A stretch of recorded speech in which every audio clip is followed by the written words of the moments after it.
Prefácio. 1. Julgando a beleza. 2. A beleza humana. 3. A beleza natural. 4. A beleza cotidiana. 5. A beleza artística. 6. Gosto e ordem. 7. Arte e eros. 8. A fuga da beleza. 9. Reflexões finais, notas e leituras adicionais. Prefácio. A beleza pode ser reconfortante, perturbadora, sagrada e profana. Pode revigorar, encantar, inspirar, atemorizar. Ela pode nos influenciar de inúmeras formas. Não obstante, jamais é vista com indiferença, exige nossa atenção. Fala-nos diretamente como a voz de um amigo íntimo. Se há alguém indiferente à beleza, sem dúvida, é porque não a percebe. Julgar a beleza, porém, é algo que diz respeito ao gosto, e o gosto talvez não tenha nenhum fundamento racional.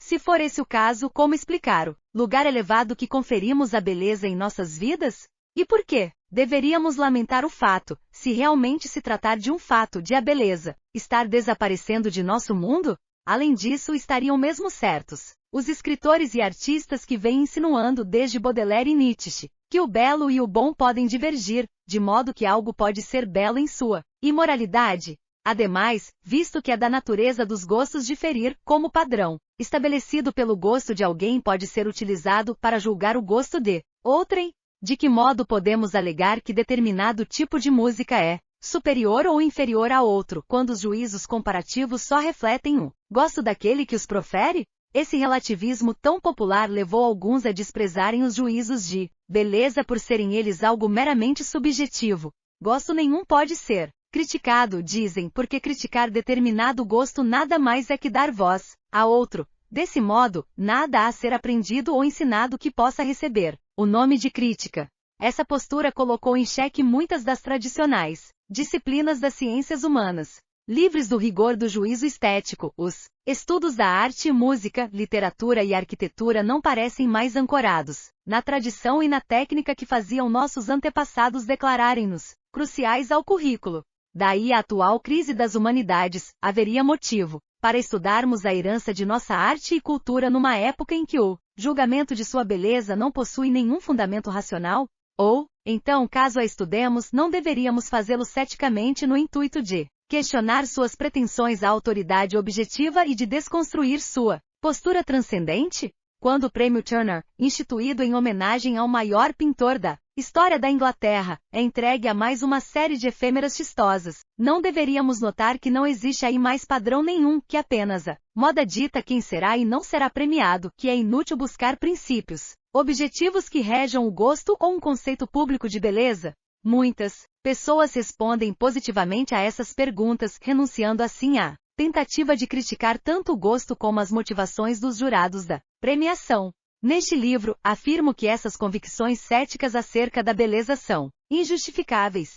Defendo que ela é um valor real e universal ancorado em nossa natureza racional, assim como defendo que o senso do belo desempenha papel indispensável na formação do nosso mundo. A abordagem que dou ao tema não é histórica, e também não estou interessado em oferecer uma explicação psicológica, muito menos evolucionária, do senso de beleza. Meu tratamento é filosófico. As principais fontes de meu raciocínio estão nas obras dos filósofos. O centro deste livro é o raciocínio que ele desenvolve, o qual tem como intuito suscitar uma questão filosófica e instigar você, leitor, a respondê-la. Algumas partes desta obra já foram publicadas antes, e sou grato aos editores do British Journal of Aesthetics, do Times Literary Supplement de Philosophy e do City Journal por me terem permitido retrabalhar o que já havia sido veiculado em suas páginas. Também sou grato a Christian Bruegger, Malcolm Bud, Bob Grant, John Iman, Anthony O'Leary, David Wiggins pelas críticas úteis tecidas aos rascunhos anteriores. Eles me pouparam de muitos erros.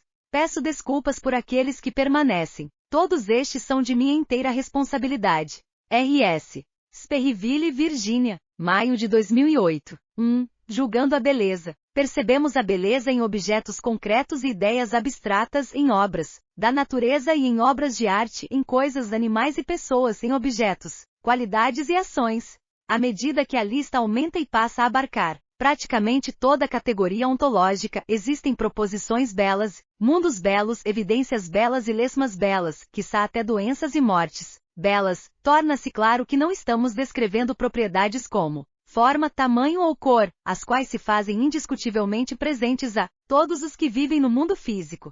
Para começar, portanto, questionemos como uma mesma propriedade pode ser ostentada por elementos tão díspares. Ora, e por que não poderia?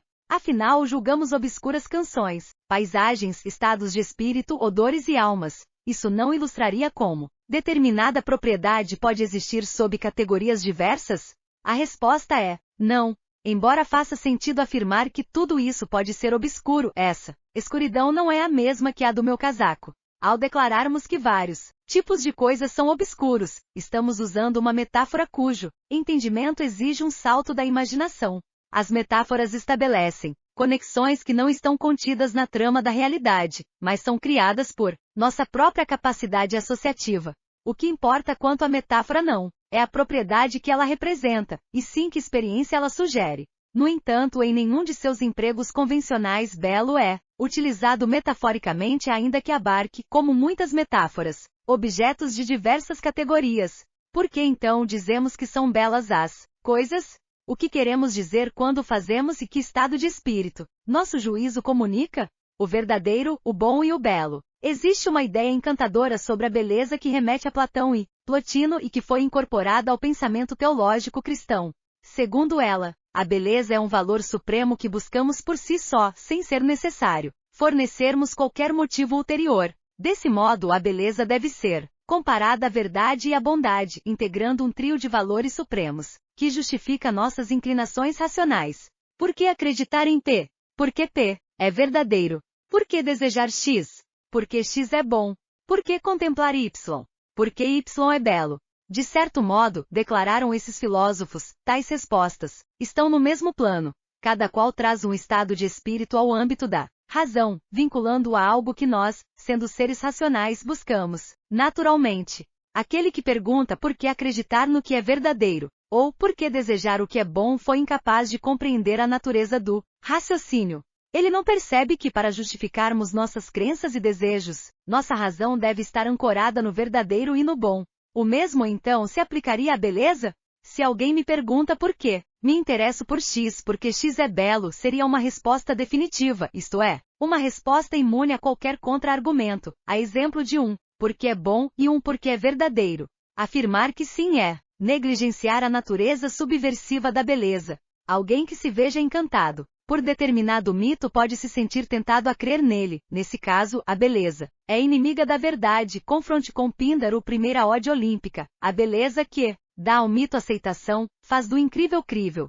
Um homem atraído por uma mulher pode sentir-se tentado a perdoar seus vícios, e nesse caso a beleza é inimiga da bondade. Confronte com Abade Prévost, Manon Lescaut, em que a ruína moral do cavaleiro des Grieux é causada pela bela Manon. A bondade e a verdade, supomos, jamais rivalizam, e a busca de uma é sempre compatível com o respeito que se deve à outra. A busca da beleza, por outro lado, é muito mais questionável.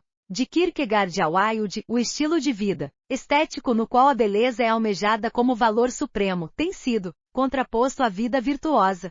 O amor aos mitos, às histórias e aos rituais, a necessidade de consolo e harmonia, uma profunda ânsia pela ordem, tudo isso atrai pessoas a crenças religiosas, independentemente de essas serem verdadeiras ou não.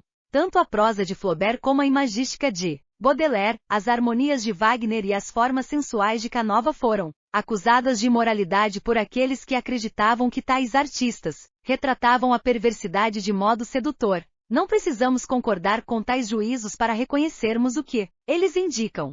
A posição da beleza como valor último é questionável, ao contrário do que acontece com a verdade e a bondade. Digamos ao menos que esse caminho rumo à compreensão da beleza não é de fácil acesso ao pensador moderno. A confiança que os filósofos um dia depositaram nela se deve ao pressuposto, explicitado já nas Enedas de Plotino, de que a verdade, a beleza e a bondade são atributos da divindade, isto é, formas pelas quais a unidade divina se dá a conhecer à alma humana. Essa perspectiva teológica foi adaptada a cristãos por São Tomás de Aquino, que a incorporou ao raciocínio sutil e abrangente pelo qual é justamente reconhecido. No entanto, não se trata de uma perspectiva que podemos sustentar, e por ora proponho que a deixemos de lado, examinando o conceito de beleza sem nutrirmos nenhuma pretensão teológica.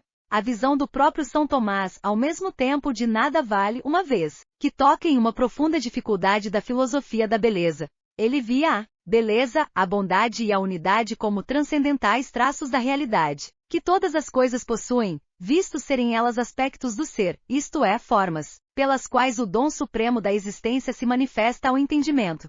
Suas visões sobre a beleza são mais implícitas que explícitas. Não obstante, ele escreve como se também ela fosse um transcendente, o que é uma forma de explicar a afirmação de que a beleza pertence a toda categoria. Ele cria, ainda em que beleza e bondade são no final das contas uma coisa só, não, passando de formas distintas de apreender racionalmente uma realidade positiva. Se for esse o caso, porém, o que seria a feiura? E por que fugimos dela?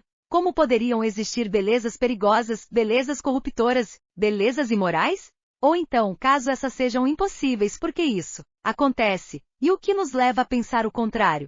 Não é minha intenção afirmar que Tomás de Aquino não tem a resposta para essas perguntas. No entanto, elas esclarecem os obstáculos encontrados por toda e qualquer filosofia que coloque a beleza no plano metafísico da verdade, de modo a arraigá-la no âmago mesmo do ser. Nossa resposta natural é a de que a beleza diz respeito às aparências, e não ao ser. Além disso, talvez, declaremos que ao explorar a beleza estamos investigando o sentimento das pessoas, e não a estrutura profunda de nosso mundo. Alguns chavões. Dito isso, devemos aprender algo com a filosofia da verdade. As tentativas de definir a verdade, de comunicar o que ela é em sua essência, poucas vezes se mostraram convincentes, uma vez que acabam pressupondo o que devem provar.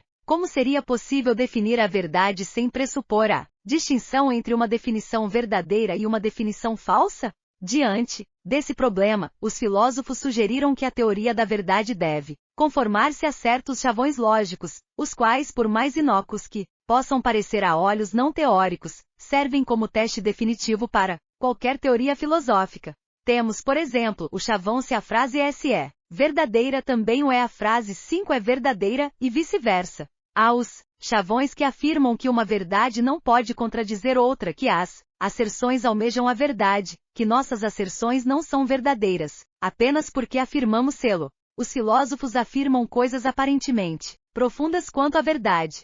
Esse ar de profundidade, porém, muitas vezes, é conquistado mediante a negação de algum desses chavões elementares. Será útil a definição de nosso tema, portanto, partirmos de uma série de chavões semelhantes acerca da beleza, os quais poderiam servir de parâmetro para nossas teorias. Listo aqui 6 deles. 1. A beleza nos agrada. 2. Uma coisa pode ser mais bela do que outra. 3. A beleza é sempre um motivo para nos ocuparmos daquilo que a possui. 4. A beleza é objeto de um juízo, o juízo de gosto. 5. O juízo de gosto diz respeito ao objeto belo, e não ao estado de espírito do sujeito. Ao declarar que determinado objeto é belo, descrevo tal objeto jamais a mim mesmo. 6. Não obstante, não existem juízos de beleza de segunda mão. Você não pode me convencer a emitir um juízo que eu já não tenha feito antes, assim como não posso me tornar especialista em beleza apenas estudando o que outros disseram sobre os objetos belos, sem tê-los experimentado e julgado por conta própria. Este último chavão pode ser questionado.